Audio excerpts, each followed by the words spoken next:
بسم الله الرحمن الرحيم.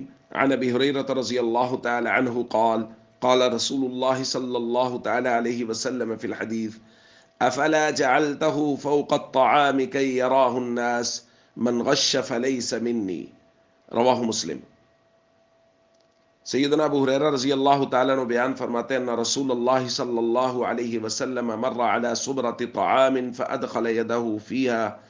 نبی کریم صلی اللہ علیہ وسلم غلے کی ایک ڈھیری کے پاس سے گزرے تو آپ نے اپنا ہاتھ اس میں داخل کیا، فنالت اصابعہ بللا، حضور کی انگلیوں کو نمی محسوس ہوئی تو آپ نے فرمایا: ما هذا یا صاحب الطعام، یہ نمی کیسی ہے؟ انہوں نے عرض کی: اصابت السماء یا رسول اللہ، یا رسول اللہ بارش ہو گئی تھی جس کی وجہ سے نمی آ گئی۔ تو اس وقت نبی کریم صلی اللہ علیہ وسلم نے یہ جملہ ارشاد فرمایا جو آج ہم نے پڑھا: افلا جعلتہ فوق الطعام کی یراہ الناس، اگر بارش ہو گئی تھی تو بھیگے ہوئے غلے کو اوپر کیوں نہ رکھا تاکہ لوگ اسے دیکھ لیں؟ یعنی تم نے اوپر خشک خشک غلہ رکھ دیا، نیچے بھیگا ہوا غلہ رکھا تاکہ لوگوں کو دھوکہ دے سکو۔ پھر اگلا جملہ ارشاد فرمایا: من غشا فلیس منی، حضور نے فرمایا جس نے لوگوں کو دھوکہ دیا وہ میرے طریقے پر نہیں ہے۔ دوستو، نبی کریم صلی اللہ علیہ وسلم نے امت کو ہر چیز سکھائی ہے، اور ان میں سے تجارت بھی ایک اہم کام ہے جو نبی کریم صلی اللہ علیہ وسلم نے اس کے آداب اور اس کے تمام احکام امت کو سکھائے ہیں، اور اس میں دھوکہ دینے سے شدت کے ساتھ منع فرمایا۔ حضور نے فرمایا: من غش فلیس منی، وہ مجھ سے نہیں ہے جو کسی کو دھوکہ دیتا ہے۔ ہم نے جب سے نبی کریم صلی اللہ علیہ وسلم کے طریقوں کو چھوڑا ہے، تمام چیزوں میں بالعموم اور خاص طور پہ تجارت کے معاملات میں ہم ناقابل اعتماد ہو گئے ہیں پوری دنیا میں۔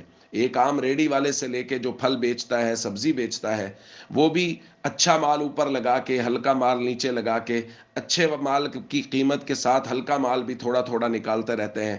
اور یہ ایک عام ریڑی والے سے لے کے یہ بڑی کمپنیز تک یہ بات چل رہی ہے۔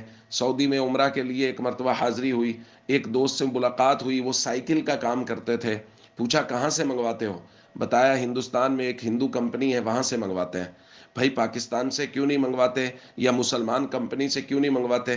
انہوں نے کہا منگوایا تھا ایک مرتبہ، انہوں نے جو مال ہمیں سیمپل کے طور پہ بھیجا وہ بہت اچھا تھا، لیکن جب ڈیلیوری کی گئی پورے مال کی تو سارا مال 2 نمبر تھا۔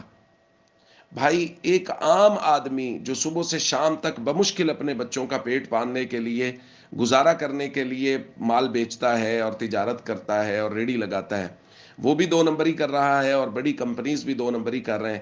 اسی وجہ سے تو ہم ناقابل اعتماد ہو گئے۔ اس لیے ہم سب کو چاہیے تجارتی معاملات میں نبی کریم صلی اللہ علیہ وسلم کے بتائے ہوئے طریقوں پر عمل کریں اور دھوکہ دہی سے ہمیشہ بچتے رہیں۔ السلام علیکم ورحمۃ اللہ وبرکاتہ۔